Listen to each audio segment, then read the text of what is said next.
All right.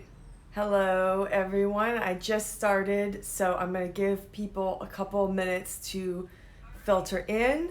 Um, this is week 2 of my series on PTSD. So, we're going to be talking about what PTSD is, how is it treated. I talked last week about kind of the diagnostic criteria, how to recognize it, and now I'm going to be really delving more into the treatment itself. And I'm going to start just by answering, as people are filtering in, a couple of questions that I got as comments to the last week of the series that I did. And so let me just pull these up. And actually, I can tell one of the people who asked the question is here, so this is perfect. I'm going to actually start with this other question first, though. So, one person asked, can you share what your PTSD looked like after cancer? And then she's telling her own story. I just underwent treatment for breast cancer recurrence, and she identified with what I said about turning off commercials for prescriptions for metastatic cancer, not wanting to talk to others who seem normal. And so, yeah, let me talk a little bit about what it was like for me and put it into context of those 4 symptom clusters I talked about last time. So remember, PTSD is you experience a trauma and then you have some symptoms from each of these 4 clusters. And one is intrusive symptoms. So that can be memories, stressful memories popping into your head, nightmares, flashbacks. So what I experienced was mostly just memories popping into my head when I didn't want them to pop in. And sometimes it was because something reminded me, like a cancer commercial coming on. But sometimes it just was the subtlest little thing, or maybe even no reminder, just uncomfortable thoughts popping into my head. Little connections that would happen so quickly I wouldn't even recognize it, but maybe happening like 10 times a day, in these little ways of, ooh, I don't want to think about that. I also had nightmares, so not about the context of cancer, but one of the traumatic things that happened to me was I had this side effect from a medication called dystonia, where my jaw froze, and this lasted maybe 4 or 5 hours, and I couldn't breathe, and so I had to go to the ER. I got treated, but it took them a sec to figure out what it was. So I had nightmares of suffocating. And then symptom cluster number 2, avoidance. So this is where people avoid what they're afraid of, or things that trigger memories of the trauma. So it can be, remember, people, places, or situations, but it can also be thoughts or emotions. And for me personally, there wasn't too much that I avoided in terms of things I did, other than what's the other symptom cluster, which is kind of social isolation and feeling detached from others. But I really would suppress thoughts about it, or I would try to, thoughts and emotions. So if something came up, I would try not to think about it. But remember, the problem with suppressing emotions is your body doesn't really know how to only suppress negative things, so it suppresses everything, which leads to another symptom that I experienced was not feeling depressed, but just never feeling happy, just all the time. And remembering, I feel like I used to experience joy, but it's been a while since I had that. I'll give you an example of the one thing I did avoid. I remember going over to my husband's mom's house, and a group of us were there. We were watching, we just randomly put on a movie, and the movie was The Big Sick, which isn't about cancer, but it's about a young person being sick and hospitalized. And just halfway through the movie, I was like, I don't want to be here. I feel uncomfortable. It just watching someone else get sick in this movie, I was like, let's go home. So that kind of stuff, just I couldn't sit through the movie. Now, number 3, negative thoughts and beliefs, 3rd symptom cluster. Now, there's one thing that I didn't mention last time, which is a very common symptom of PTSD that I experience, which is a sense of a foreshortened future, meaning you think you're going to die young. Now, this is a tricky one for cancer survivors because you might relapse, but this is really not a logical belief that's consistent with your actual prognosis, and it's often very specific.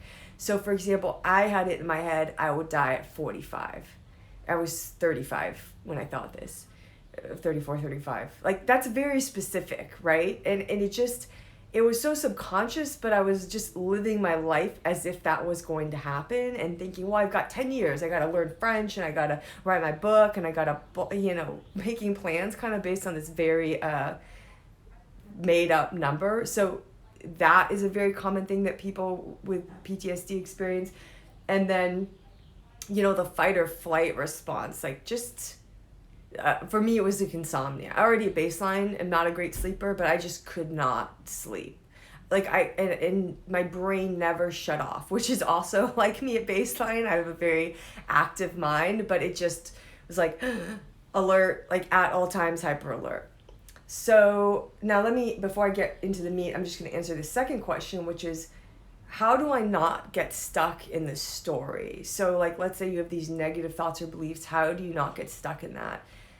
And that I could talk for a whole hour just about that, but the basic concept is this: we have beliefs all of the time that are not based on fact, they're just thoughts that we have, and then we believe them.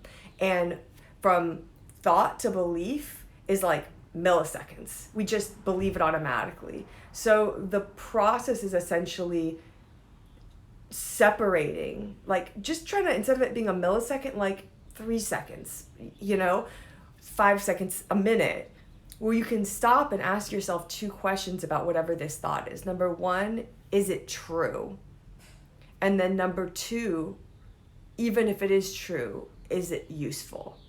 So like, for example, prior to me relapsing, I had the fear of relapsing, and it ended up happening, but it was actually very unlikely that it would happen. So just statistically. So asking yourself, okay, I'm afraid XYZ is going to happen. Well, let me just take a step back and factually, like, what is my prognosis? What do the statistics say? What is the most likely thing that's actually going to happen? What's all the evidence in support of my fear? But then what's all the evidence that does not support it? We tend to ignore that. But then number 2 is asking yourself, even if the thought is true, which it's going to happen for a lot of cancer survivors, maybe you don't have a great prognosis, or maybe it's not that it's likely you're going to relapse, but it's possible. Asking yourself, is it useful to think about it? Like, to some extent, planning ahead is useful in some situations, but is this the kind of thing that you kind of just, well, if it happens, then you handle it? And I can tell you, for me, thinking about relapsing, there's nothing I could really do to prepare for it. And ultimately, when it happened, I handled it better than I thought I would. So even that worst case scenario was manageable. So like, I could talk about that whole process. Maybe I'll do another video about that at some point. But just asking yourself 2 questions: is it true? Is it useful? Okay, so let me get into the meat of this, which is how PTSD is treated. So let me start with a story. And this is didactic, so I want you to think of the answer. Imagine that you have a daughter or a niece, a friend's daughter, whatever, and she's 10 years old. And you really care about her, and one day, as a total freak occurrence, she is bitten by a dog in the park. And it's the kind of thing that was just so random, is not going to happen again. The dog was just a stray and it was scared, and they got it back home or whatever. The dog's not around anymore. But now your niece / daughter / whoever she is terrified of all dogs. So, and she doesn't want to go to the park anymore, even though there are no other dogs there, no other scary dogs, just nice dogs. She doesn't want to go to friends' houses who have dogs. She doesn't want to walk to school anymore because she has to pass by a house that has a dog, in the backyard. What would you do to help her? And just think about this for a second.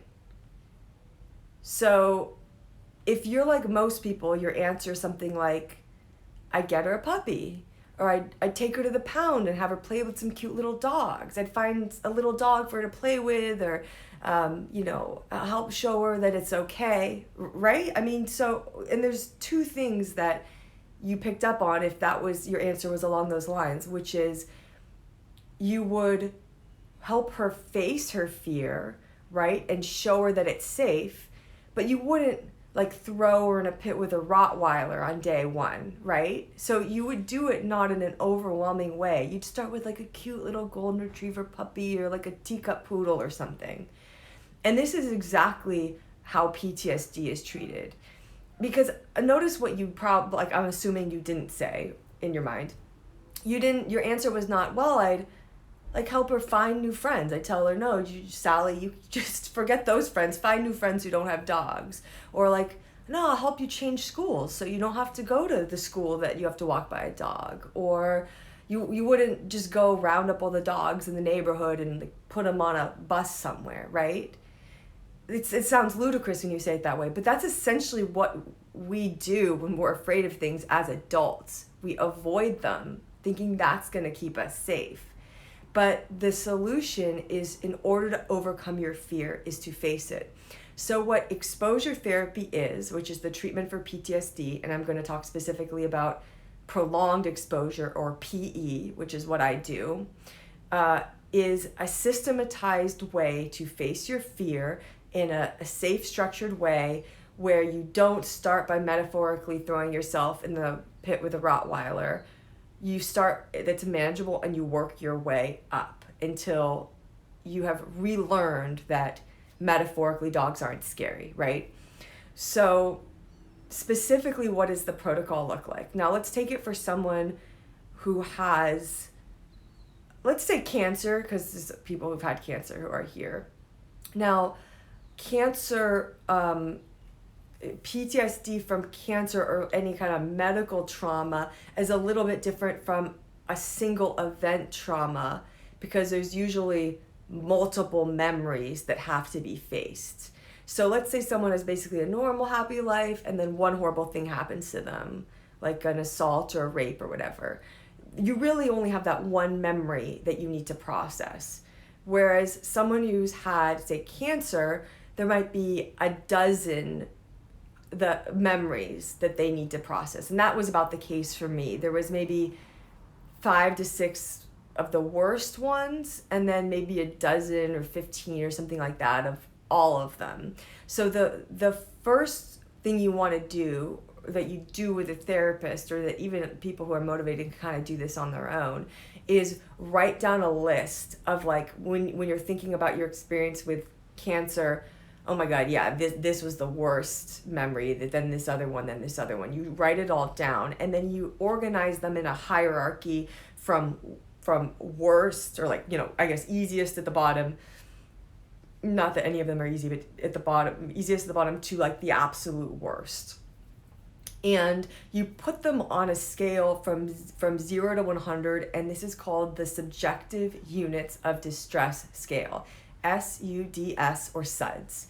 And what the first thing I teach my patients is what a SUDS scale is, and essentially it's your level of distress or anxiety, and it's objective, so you just, based on your kind of sense in that moment, you give a number to it. And 100 is the worst distress, anxiety you could ever imagine in your life. 0 is the most relaxed, peaceful you've ever felt in your life. And 50 is like, kind of, you feel a little uneasy, you don't feel terrible, but you wouldn't want to stay in that situation forever. So it might be something like being in a crowded mall, like, I can do it, but just kind of annoying, it's loud and blah, blah. Or for some people who are not afraid of the dentist, it would be the dentist, where you're not terrified of it, but you're like, it's a little uncomfortable, they're in there, my teeth are sensitive. So you come up first of what your anchor points are, what your 0, what your 50, what your 100 is, and then you put numbers by those, say, 10 memories or whatever they are. Like, oh yeah, this one's a 90 or this one's a 70. Now, once you have these all labeled out, you can approach the exposures in 2 ways. You can start in the middle of the hierarchy with something that's, say, like a 60, and then work your way up. That's like playing with the metaphorical golden retriever puppy. Or if you're just like super gung-ho, like, no, let's do this, I just want to rip the Band-Aid off it, you start with the worst memory. When I learned how to do this therapy, I was taught start with the middle, which makes sense. This is kind of like a hard therapy to get buy-in, because people are like, that sounds really hard, I don't want to do that. But when I saw a therapist who did it with me, he said, you know what, I actually really recommend starting with the worst memory. Because if you start with the worst, you get it out of the way, and then you often don't even have to go through the other memories, because the processing of it, the fear accommodation generalizes, so that after doing the worst, the other ones get just easier. So whichever way you're doing it, you're starting with in the middle or at the worst. Now let me say specifically what happens in an exposure session. So you've decided on your memories XYZ, and by memory I mean a discrete story that has a beginning, middle, and end. We're not talking about something that happened over the series, a course of months. We're talking about something that happened over like a couple of minutes or a couple of hours, or if it happened over a day, you're kind of condensing it into a story. And a story that, say, if you were to write a short story in the present tense, you could write a story about it. Because that's essentially what you're doing when you do this session, which is you determine what the beginning, middle, and end is. You turn a tape recorder on, or like your iPhone voice memo. As a side note, if you're doing this with your iPhone, put your iPhone in airplane mode, because if your phone rings in the middle, the recording stops. And this, unfortunately, I've learned from experience with several patients. Airplane mode. So you close your eyes, and what you're doing is you're trying to basically relive it as you're telling the story. Close your eyes, retelling the story, present tense as if it's happening now. I always have patients that accidentally slip back into past tense, but I'm like, no, present tense. Using all of your senses, like, what do you see? What do you smell? What are you feeling? What are you thinking? What like, do you feel tactilely or whatever? Like, what are you hearing? Because you're essentially trying to make it as if you're reliving it in that moment. Now that sounds scary, right? Like, why do I want to relive the worst moment of my life? The reason is that your brain has mislearned something. Your brain has had this traumatic experience, and then is now acting as if the memory of that traumatic experience is as dangerous as the traumatic experience itself. Because all the avoidance, all the suppression is not to avoid the thing happening again. It's to avoid the feeling you had when the thing happened in the first place. But what you're teaching yourself, and by teaching I mean it's a very automatic process. It happens in animals. So in like mouse models where PTSD has been studied, you can do exposure therapy with a mouse. This isn't like a sophisticated part of your brain. It just kind of happens automatically. You're teaching yourself and teaching your body, oh, the memory isn't scary, and therefore I don't have to work so hard to avoid it. And then also, and this is where the more like advanced part of your brain comes in, is you also get to emotionally process the distorted thoughts and beliefs that you have surrounding the trauma. So for example, I kind of forgot that, and I treated PTSD, I forgot that the belief of a foreshortened future was a symptom, or like a sign of it, until my therapist pointed out, like, you said you think you're gonna live 10 more years, you know that's a symptom. I said, oh yeah, you're right, so that's probably not true, I'm gonna die in 10 years. That was something I made up. So you get the opportunity then by doing these exposures to work through some of the distorted beliefs and challenge them and asking yourself, are they true? Are they useful?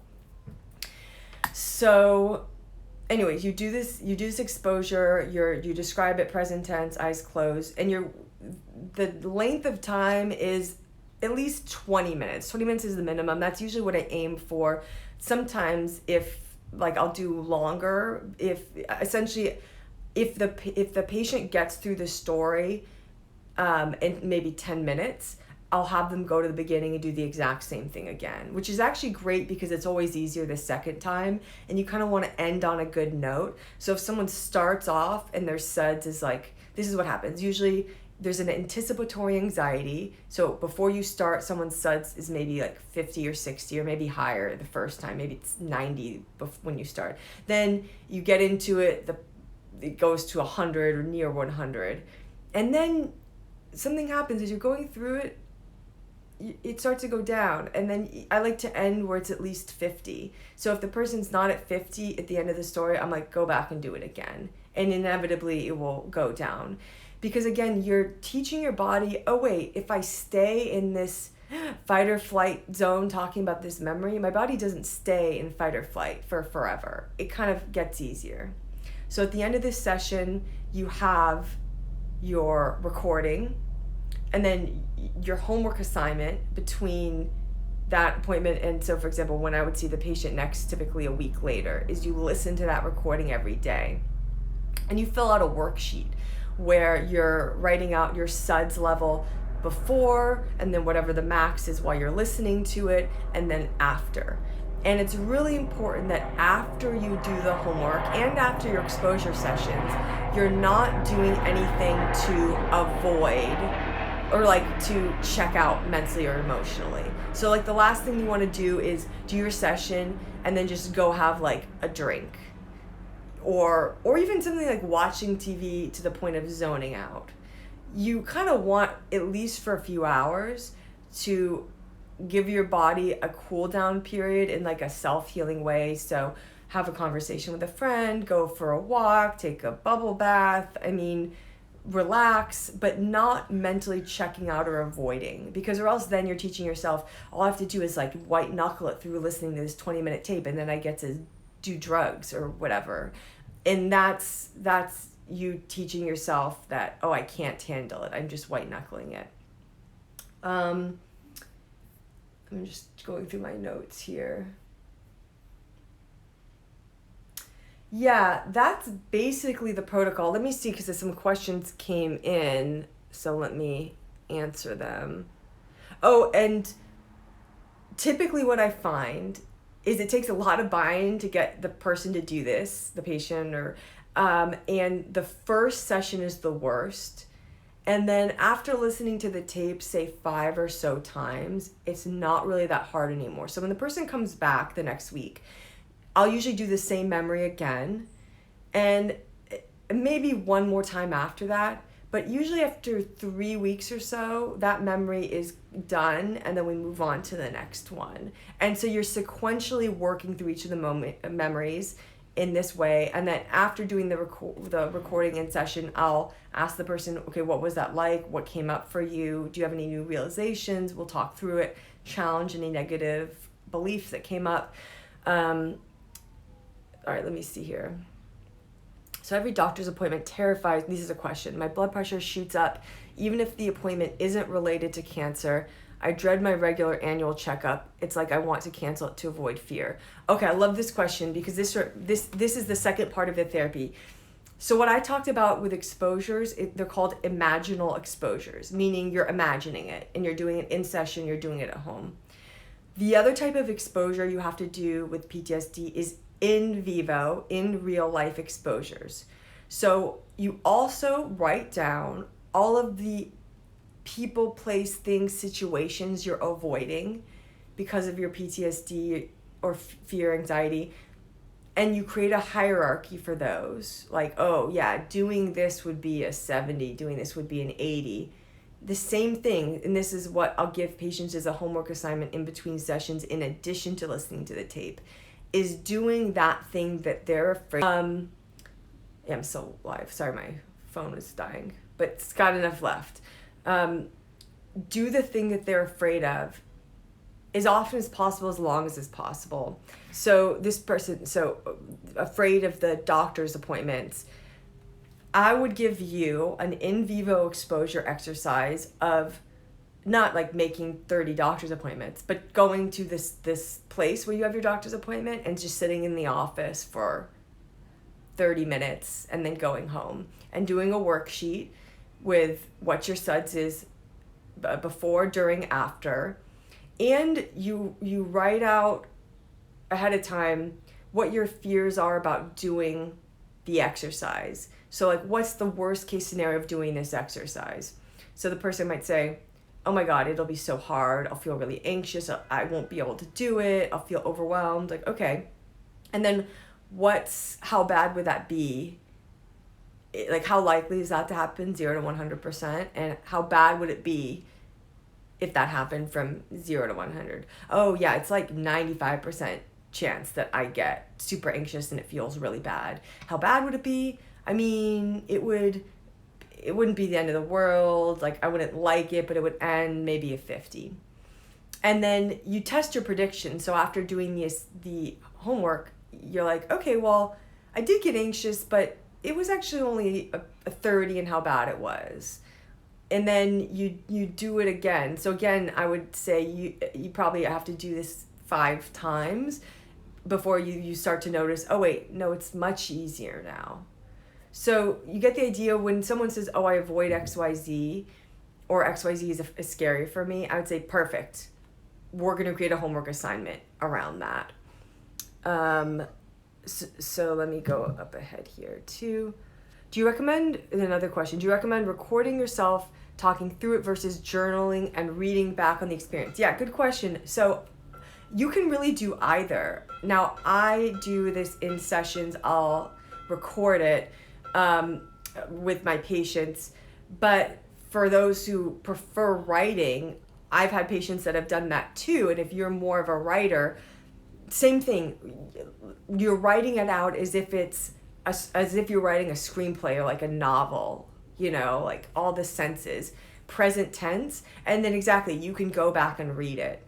So there are certain situations, well, I'll recommend people do that, but really either is fine. The important thing is that you feel horribly anxious when you're doing it. The more anxious you feel when you're doing it, the better, because it means it's working.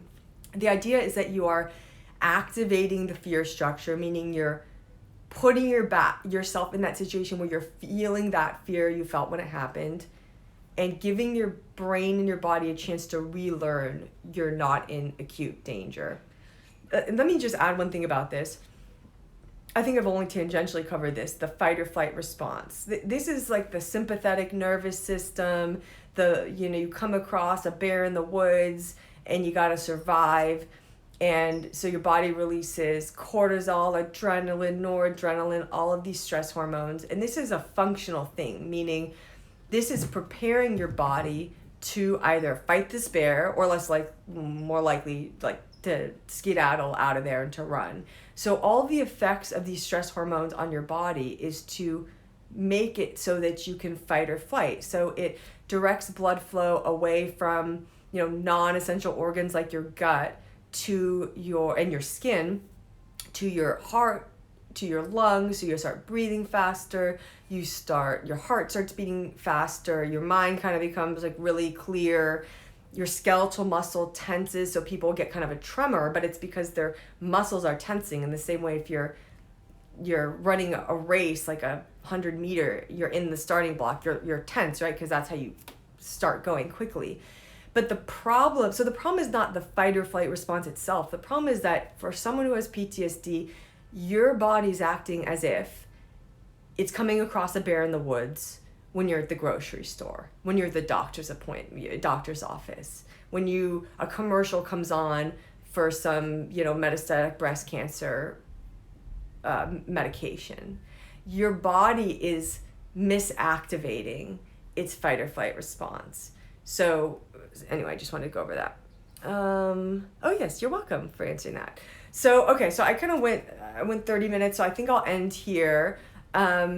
If you guys have any questions about anything I covered, I'll be posting this, the person who helps me with my social media, Kate and Grace, they'll be helping me post it, and then you'll be able to leave comments, and then I'll answer those when I do the same thing next week. So, okay, I hope you guys found this helpful, and I will see you same time next week. Bye.